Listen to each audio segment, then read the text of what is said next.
Hey everybody, thanks for coming back after the first 3 videos. I talk, I'm so sorry, I really am. So I appreciate you coming back. This one I swear is going to be way shorter. It's just something that came to the top of my mind all of a sudden, and I didn't want to forget it because I knew if I forget it, I would actually forget it, and I wouldn't address it until much further down the road. Anyway, so my intention is for this to be like a 5-minute explanation, okay? And this isn't necessarily, well, this might be a question that your children would have, or that you may have as an adult, especially if you're not a believer, but to the question of like why the phrase of, well, Jesus came to die for me. He died for me. He died for my sins. Now, this is a series in and of itself. It really is. It's a series in and of itself. So I'm going to do my best to explain in 5 minutes. In 5 minutes. I'm not kidding you. Okay, I'm at 1:30 already. Can you believe this? This is nuts. I'm already at 1:30. All right, so this video, I swear, it's not gonna be longer than 7 minutes. I will cut myself off. Okay. So why did Jesus? What does it mean when Jesus died for us? Okay. What it means is that, and this is going back to the first video, the question that I addressed, and that people touch on, pastors touch on, theologians touch on,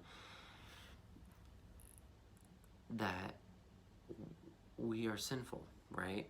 Our disposition is to sin, as to commit cosmic treason on a daily basis throughout the day, okay?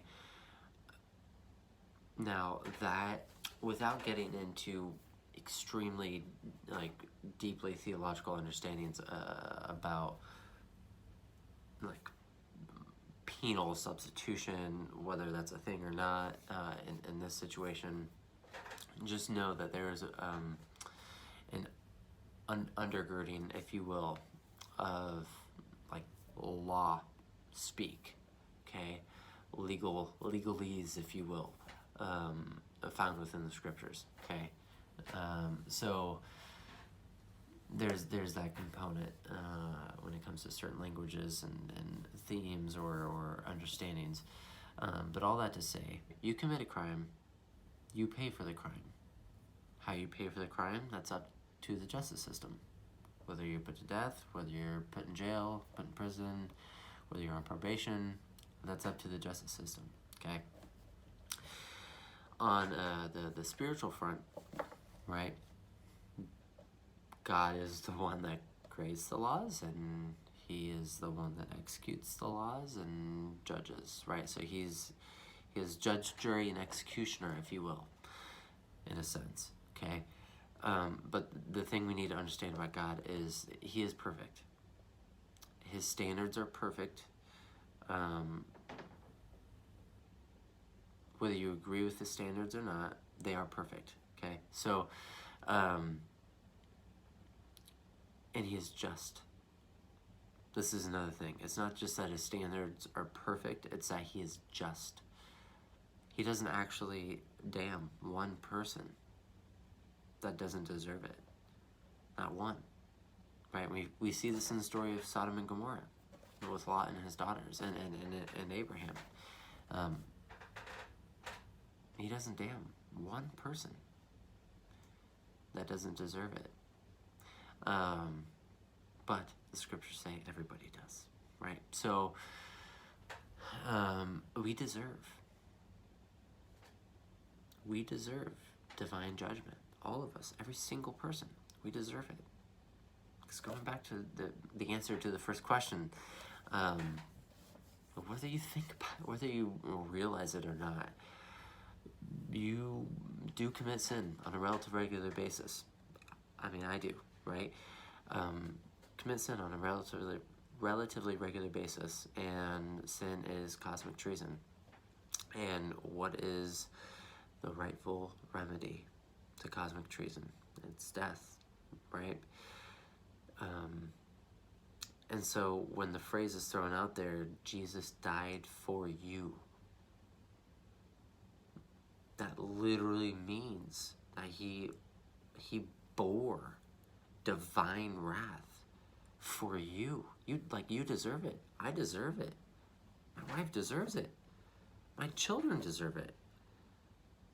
Everybody. The Apostle Paul deserved it. Everybody deserved it. Everybody deserves it. Deserves it, right? But for the people that come to faith in Jesus, he took on that eternal judgment. Because that's, okay, I have to stop there. I'm cutting myself off. Okay, I think I went over 7 minutes, and I'm so sorry. Or I'm close, anyway. So, I'm gonna wrap this up, okay? So, the phrase, oh, he died for me. What does that mean? That really means that you should be dead. And you should be, there is a divine a wrath, a judgment that should be taking place. He bore that for you. Instead of you experiencing that divine eternal wrath, he took that on for you, which is like huge. So I'm gonna stop there. Later on down the road, if you want me to explain in a 3-hour-long video, okay, I will. Just tell me. Anyway, I hope this response is okay to this thought that entered my head. Have a blessed day, evening, whatever. Love you. Jesus loves you. He died for you. He rose for you. By the grace of God, you woke up this morning, and by the grace of God, you get to go to sleep. And with that, like this video if you liked it. If you didn't like it, don't like it. Okay? I don't want fake likes. Don't like it, just like it, please. Alright, I'm over 7 minutes, and now I'm just being silly. Okay? Subscribe if you want to help me. If you don't care about helping me, then don't subscribe. Okay? It's totally up to you. I'm not trying to pressure you in anything. Okay? But if you want to get notifications on my videos when I post them, subscribe and click the bell button that, will send you an email saying that I've posted a new video. It's up to you. I don't care what you do, frankly. I'm not trying to pressure you in anything. I'm just doing these videos because I know a lot of people have questions, and people aren't giving answers. So, and I know I can't give all the answers. See, here I go. I'm rambling again. Bye.